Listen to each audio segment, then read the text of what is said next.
महिषासुर वध की कथा। दुर्गा सप्तशती अध्याय 3। प्रिय भक्तजनों, आप सभी का एक बार फिर से इस पावन और भक्तिमय यात्रा में हार्दिक स्वागत है। हम सब बहुत सौभाग्यशाली हैं कि हमें माँ दुर्गा की महिमा का गुणगान करने और उनकी लीलाओं को श्रवण करने का अवसर प्राप्त हुआ। नवरात्रि के ये 9 दिन या जब भी हम माँ के चरणों में शीश झुकाते हैं, वे केवल व्रत या पूजा के दिन नहीं होते, बल्कि ये हमारी आत्मा की शुद्धि का, हमारे मन को माँ से जोड़ने का और हमारे भीतर के अंधकार को दूर करने का एक सुनहरा अवसर होता है। यह व्रत हमें यह याद दिलाता है कि जीवन में संघर्ष अनिवार्य है, पर जब हमारे साथ धर्म और सत्य का बल हो तो कोई भी चुनौती हमें हरा नहीं सकती। यह व्रत हमें आंतरिक शक्ति देता है, हमारे आत्मविश्वास को जगाता है और हमें यह विश्वास दिलाता है कि हमारे हर कदम पर माँ का आशीर्वाद हमारे साथ है। दुर्गा सप्तशती का 3रा अध्याय, जिसे महिषासुर संहार के नाम से जाना जाता है, माँ के उस प्रचंड और करुणामय स्वरूप का वर्णन करता है जिसने अपने भक्तों की रक्षा के लिए एक महाबली दैत्य का अंत किया। यह अध्याय हमें बताता है कि कैसे जब अधर्म का पल्ला भारी हो जाता है, तब अहंकार और बुराई अपने चरम पर पहुंच जाते हैं। तब एक दिव्य शक्ति का प्रादुर्भाव होता है जो न्याय और धर्म की स्थापना करती है। इस पौराणिक कथा के अनुसार बहुत समय पहले महिषासुर नामक एक अत्यंत बलशाली और अहंकारी असुर ने अपनी कठोर तपस्या से ब्रह्मा जी को प्रसन्न कर लिया था। उसकी तपस्या इतनी प्रचंड थी कि स्वयं ब्रह्मा जी को उसके सामने प्रकट होना पड़ा। महिषासुर ने वरदान मांगा कि कोई भी पुरुष, चाहे देवता हो, दानव हो या मनुष्य, मार न सके। ब्रह्मा जी ने तथास्तु कहकर उसे यह वरदान दे दिया। इस वरदान को प्राप्त करने के बाद महिषासुर का अहंकार 7वें आसमान पर पहुंच गया। उसने अपने विशालकाय शरीर और असीम शक्ति का दुरुपयोग करना शुरू कर दिया। उसने सबसे पहले स्वर्ग पर आक्रमण किया। देवताओं और असुरों के बीच भयंकर युद्ध हुआ जो कई वर्षों तक चलता रहा। महिषासुर की शक्ति के आगे देवता टिक नहीं पाए। उसने इंद्र को उनके सिंहासन से हटा दिया, अग्निदेव की अग्नि को शांत कर दिया, वायुदेव की गति को रोक दिया और सभी देवताओं को स्वर्ग से निष्कासित कर दिया।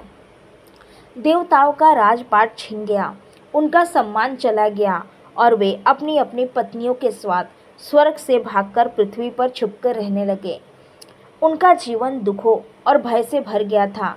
वे कभी पहाड़ों की गुफाओं में छिपते, कभी जंगलों में भटकते और कभी नदियों के किनारे आश्रय लेते। स्वर्ग लोक में यज्ञ और पूजा पाठ बंद हो गए, जिससे देवताओं की शक्ति और कम होती जा रही थी। महिषासुर ने स्वयं इंद्र का रूप धारण कर लिया और स्वर्ग के समस्त सुखों का भोग करने लगा। देवताओं की यह दुर्दशा देखकर तीनों लोक ने, स्वामी ब्रह्मा, विष्णु और शिव, अत्यंत चिंतित हुए। उन्होंने देखा कि महिषासुर का आतंक बढ़ता ही जा रहा है और उनके अहंकार ने तीनों लोगों को अधर्म के अंधेरे में ढकेल दिया है। उन्हें समझ में आ गया कि महिषासुर का अंत किसी पुरुष द्वारा संभव नहीं है, क्योंकि उसे ब्रह्मा जी का वरदान प्राप्त था। तब सभी देवताओं ने एक साथ मिलकर अपनी अपनी शक्ति का एक अंश प्रदान करने का निर्णय लिया। भगवान शिव ने अपनी प्रचंड शक्ति का एक अंश दिया, जिससे उनका तेज प्रकट हुआ। भगवान विष्णु ने अपनी संहारक शक्ति का अंश प्रदान किया, जिससे उनका तेज प्रकट हुआ।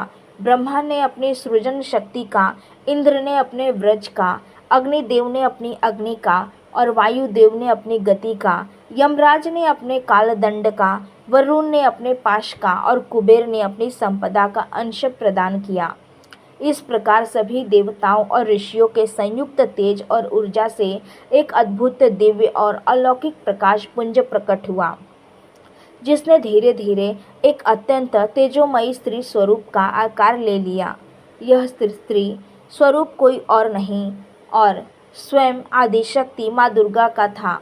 माँ दुर्गा का प्राकट एक असाधारण घटना थी।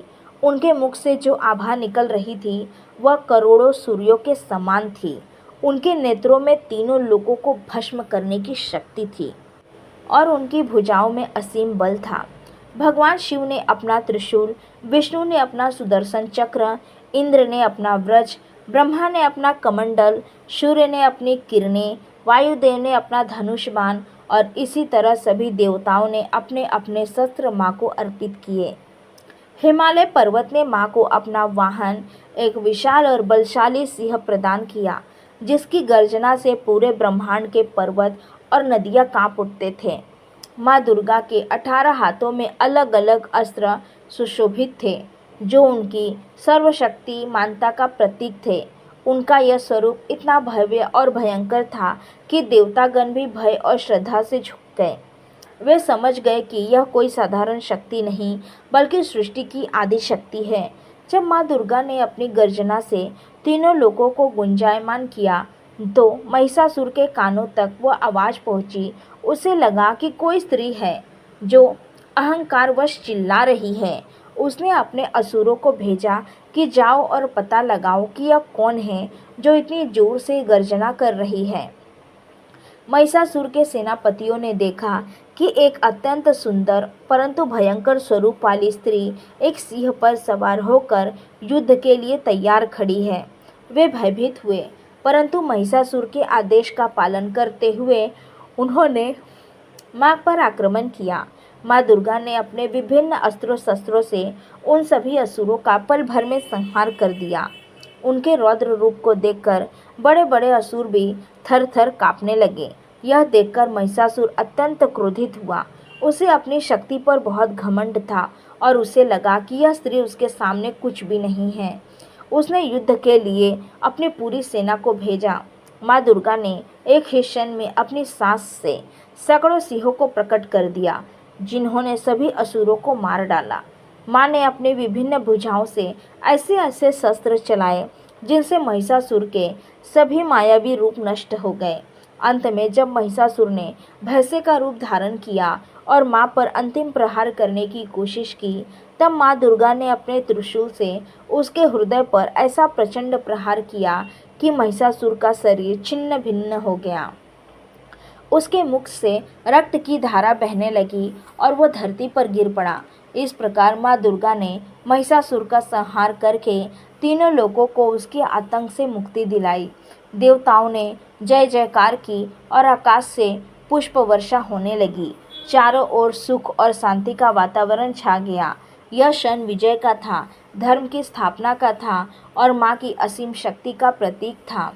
महिषासुर का वध करने के बाद माँ दुर्गा ने सभी देवताओं को उनके स्वर्गलोक वापस लौटाया और उन्हें आशीर्वाद दिया कि जब भी उन पर कोई संकट आएगा, वे माँ को स्मरण करेंगे और माँ उनकी रक्षा के लिए पुनः प्रकट होगी।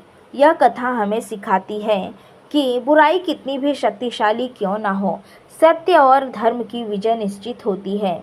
माँ दुर्गा का यह स्वरूप हमें आत्मविश्वास देता है कि हमारे जीवन में आने वाली हर चुनौती का सामना हम माँ के आशीर्वाद से कर सकते हैं। यह कथा हमें यह भी बताती है कि जब हम एक साथ मिलकर किसी लक्ष्य की ओर बढ़ते हैं तो कोई भी बाधा हमें रोक नहीं सकती। जैसे सभी देवताओं ने मिलकर अपनी शक्ति का अंश माँ को प्रदान किया था।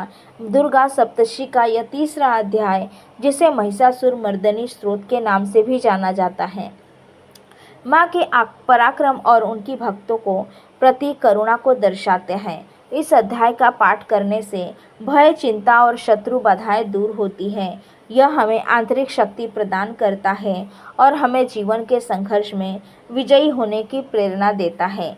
जो भी भक्त सच्चे मन से माँ की आराधना करते हैं, माँ उनकी हर मनोकामना पूर्ण करती है। माँ का यह रूप केवल राक्षसों का संहार करने वाला नहीं, बल्कि अपने बच्चों को हर विपत्ति से बचाने वाला भी है। अब हम बात करते हैं इस व्रत की पूजा विधि और इसके फल की। दुर्गा सप्तशती का पाठ या श्रवण करने से पहले हमें कुछ बातों का ध्यान रखना चाहिए। सबसे पहले अपने मन को शांत, शुद्धता करना आवश्यक है। यह केवल बाहर सफाई नहीं, बल्कि मन की भी शुद्धि है। स्नान करके स्वच्छ वस्त्र धारण करें और एक शांत स्थान पर बैठकर माँ दुर्गा की प्रतिमा या चित्र स्थापित करें। एक दीपक प्रज्वलित करें जो अखंड ज्योति का प्रतीक है और यह दर्शाता है कि माँ का प्रकाश हमारे जीवन में हमेशा बना रहेगा। धूप अगरबत्ती जलाएं जिसकी सुगंध हमारे मन को शांत करती है। माँ को लाल पुष्प, रोली, कुमकुम, अक्षत और मिठाई अर्पित करें क्योंकि ये सभी वस्तुएं माँ को अत्यंत प्रिय हैं और हमारी श्रद्धा का प्रतीक हैं। पूजा शुरू करने से पहले संकल्प लें। यह संकल्प हमें हमारे उद्देश्य को याद दिलाता है और हमें पूजा के प्रति एकाग्र करता है। फिर गणेश जी का ध्यान करें क्योंकि किसी भी शुभ कार्य की शुरुआत गणेश जी की पूजा से ही होती है। वे हमारे मार्ग में आने वाली सभी बाधाओं को दूर करते हैं। इसके बाद दुर्गा कवच, अगला स्त्रोत और कीलक स्त्रोत का पाठ करें। यह कवच आपको सभी प्रकार की नकारात्मकता शक्तियों से बचाता है और यह सुनिश्चित करता है कि पाठ का शुभ फल आपको पूरी तरह से प्राप्त हो। इन तीनों पाठों के बाद दुर्गा सप्तशती के तीसरे अध्याय का पाठ प्रारंभ करें। पाठ करते समय अपने मन को एकाग्र रखें और प्रत्येक शब्द के अर्थ पर ध्यान दें। यह केवल शब्दों का उच्चारण नहीं है बल्कि माँ की महिमा का ध्यान है। यदि आप पाठ स्वयं नहीं कर सकते तो किसी योग्य ब्राह्मण से करवा सकते हैं या फिर श्रवण कर सकते हैं। श्रवण करने का भी उतना ही फल मिलता है जितना स्वयं पाठ करने का। पाठ पूर्ण होने के बाद माँ की आरती करें और उनसे अपनी गलतियों के लिए क्षमा याचना करें। माँ से प्रार्थना करें कि वे आपके जीवन में सभी बाधाओं को दूर करें और आपको सुख समृद्धि प्रदान करें। प्रसाद वितरित करें और स्वयं भी ग्रहण करें। इस व्रत के दौरान सात्विक भोजन करें और ब्रह्मचर्य का पालन करें। क्रोध, लोभ और मोह जैसी नकारात्मक भावनाओं से दूर रहें। अपना समय केवल माँ की भक्ति में लगाएं। इस व्रत का फल अत्यंत अद्भुत और चमत्कारी है। जो भक्त सच्चे हृदय से दुर्गा सप्तशती के तीसरे अध्याय का पाठ करता है उन्हें माँ दुर्गा की विशेष कृपा प्राप्त होती है। उनके जीवन से सभी प्रकार के भय दूर हो जाते हैं। शत्रु उन पर हावी नहीं हो पाते और हर क्षेत्र में उन्हें विजय प्राप्त होती है। यह पाठ धन्य, धान्य, सुख, समृद्धि और आरोग्य प्रदान करता है। निसंतान दंपतियों को संतान प्राप्ति होती है और विवाह योग्य कन्याओं को सुयोग्य वर प्राप्त होता है। यह पाठ हमें मानसिक शांति और आत्मिक संतोष प्रदान करता है। यह हमें यह भी सिखाता है कि हमें अपने भीतर की बुराइयों जैसे क्रोध, अहंकार, लोभ आदि को भी उसी प्रकार समाप्त करना चाहिए जैसे माँ दुर्गा ने महिषासुर का संहार किया था। इस अध्याय का पाठ करने से व्यक्ति के भीतर सकारात्मक ऊर्जा का संचार होता है। वह जीवन की हर चुनौती का सामना करने में सक्षम बनता है। माँ दुर्गा हमें यह शिक्षा शक्ति देती है कि हम अपने जीवन के महिषासुरों का सामना करें और उन पर विजय प्राप्त करें। यह पाठ केवल एक धार्मिक क्रिया नहीं बल्कि एक आत्मशुद्धि का मार्ग है। यह हमें यह एहसास कराता है कि हम अकेले नहीं हैं बल्कि माँ की असीम शक्ति सदैव हमारे साथ है। माँ दुर्गा महिषासुर को मारकर केवल एक राक्षस का अंत नहीं करती बल्कि वे हमें यह सिखाती है कि हमारा अहंकार ही सबसे बड़ा राक्षस है। जब हम अपने अहंकार को छोड़ देते हैं तब हम माँ के आशीर्वाद के पात्र बन जाते हैं। तो प्रिय भक्तों, आइए हम सब मिलकर माँ दुर्गा की आराधना करें और उनके आशीर्वाद से अपने जीवन को धन्य करें। इस पावन कथा को अपने हृदय में धारण करें और माँ के गुणों का स्मरण करते हुए अपने जीवन को सार्थक बनाएं। माँ दुर्गा आपके सभी मनोकामनाएं पूर्ण करें और आपको सुख, शांति और समृद्धि प्रदान करें। अगर आपको यह पाठ सुनकर अच्छा लगा हो तो इस वीडियो को लाइक और शेयर करना न भूलें और चैनल को सब्सक्राइब करें।